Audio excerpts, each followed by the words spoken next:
Mars. Okay, Mars. Good grief. You can go to the USGS site and you can get a topo map of the surface of Mars. Really, what more do you need to know? Okay? But we've been looking at Mars since the ancient Egyptians, and we are continuing to look at Mars. We're fascinated with Mars, and of course there are reasons why. It is very close to, it actually is in the habitable zone, just like Earth, and we want to know what kind of went wrong there, and if life did have a chance to evolve there.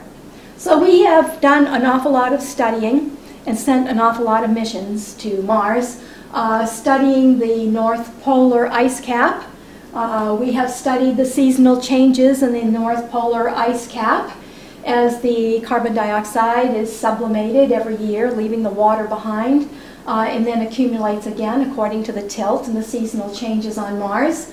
The European Space Agency sent the Mars Express in 2003, which actually did a great job of it went during the summer solstice transition, and it had 3 major instruments on board.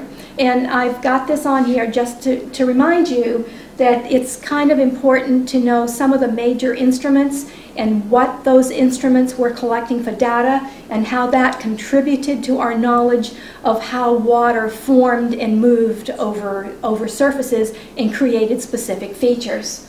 In this particular mission, they had a spectrometer that was looking at the sheet silicates, iron and aluminum, which showed that copious amounts of water had to flow over volcanic features to produce some of the surface features that you see on Mars today, and also that determined that volcanism took place on Mars as recent as only 100 million years ago, which is much more recent than we had previously thought.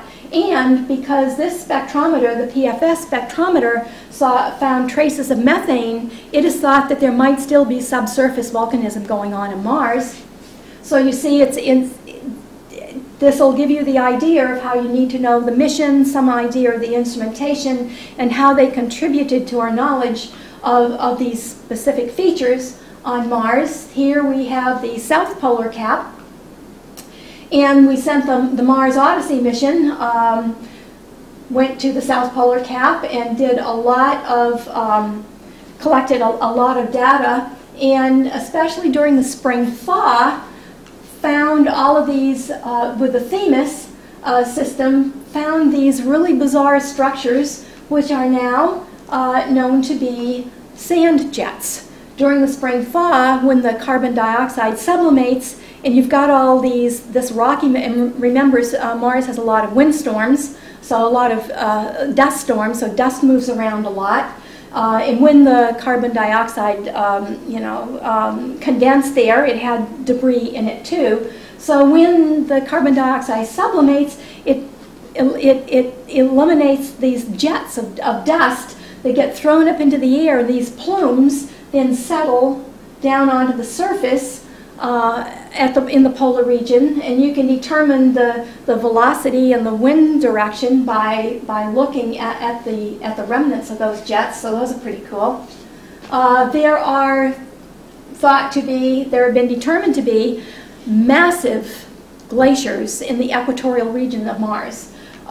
We see, for instance, this glacial feature here on the planet Earth. You see this glacial feature and this sloping and this debris apron as it comes down from the glacier movement, and we see very similar configurations of debris on Mars, and it has been calculated that there is 800 meters of ice in glaciers in the equatorial regions.